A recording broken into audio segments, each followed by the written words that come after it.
Hey everyone, this is Lance at McV Audio, and today I'm testing out the Rode VideoMic. It's a shotgun mic that mounts directly onto your digital SLR, in my case the Nikon D5100, and plugs into your mini microphone input jack. And with the D5100 I only have 4 audio settings: low, medium, and high, and then auto. So right now I'm in medium.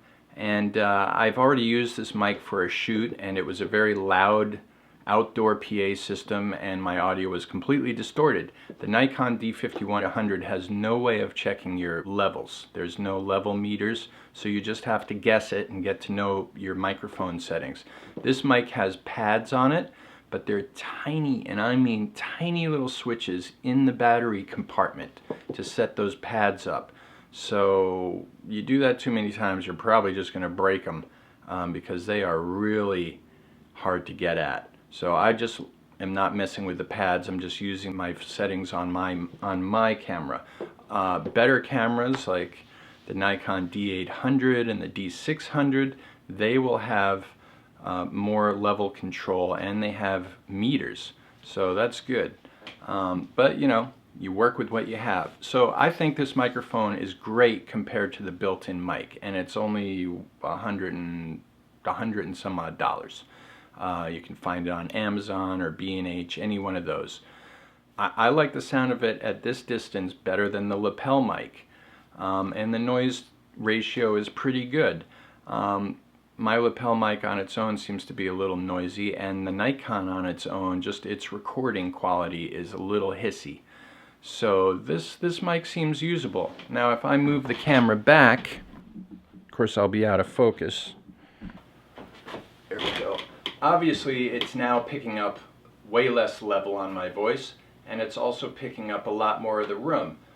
This room is carpeted, it's not that big, so there's not a lot of bounce going on here. So my guess is the audio quality might still be good. So the next thing I'm going to do is just show you the difference between the Rode VideoMic and the Nikon built-in mic, and obviously there's going to be a big difference in quality. Okay, now I'm just using the internal mic, the onboard camera mic of the Nikon D5100, and as you can hear, the quality is much better using the Rode VideoMic as opposed to using the onboard camera mic. So I think it's worth the money for this microphone. You know, as far as pluses and minuses, it's all plastic. It's very probably easy to break. The shoe mount is all plastic, and the little rubber things that it's all attached to probably will go bad, and you'll have to replace them. So you got to keep extras of those around. It uses a 9-volt battery. It's supposed to last 10 hours of recording, and I think there is a little light on there that's going to show you if the battery's starting to go dead or not.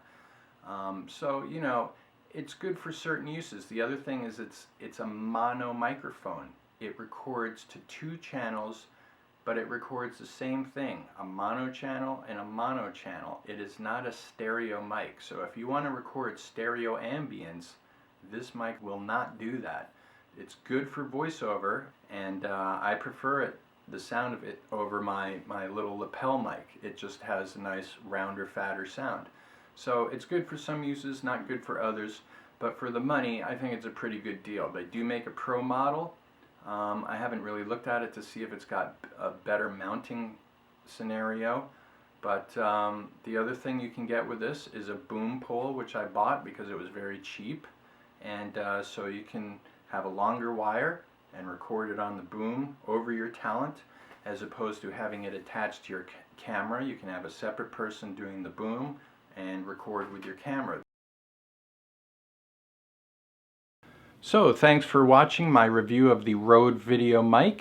I recommend this microphone for certain uses. It certainly is cheap enough to give it a try, and it's way better than the onboard mic on your D5100, and most likely way better than any microphones that are built into these cameras.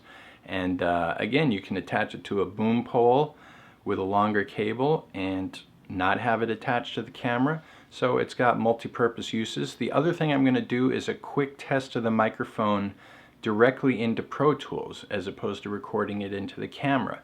Okay, so now I'm recording directly into the computer via the Rode mic just to see an audio comparison of recording directly into the mic. I'm also talking very closely to the mic, and I'm going to the line input with an adapter into my Mbox Pro. So this is a test of the Rode mic directly to the computer. And just see if the quality difference is even that much better recording into, say, a good recorder. You could also record it directly into like one of those Tascam portable recorders instead of directly into your camera. But then you have to resync the audio later. Chances are the quality, though, might be better. The only thing about this camera also is it's a mini plug. There is no XLR jack.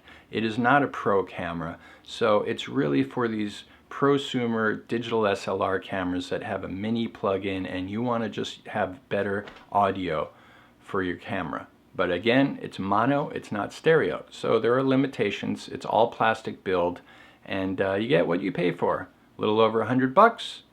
It does a pretty good job. Thanks for watching and please subscribe to my channel.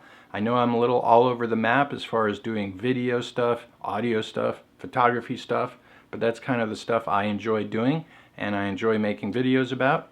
So if you're into that stuff, please tune in and hopefully I'll have another video up in a week or so. Thanks for watching. See you next time.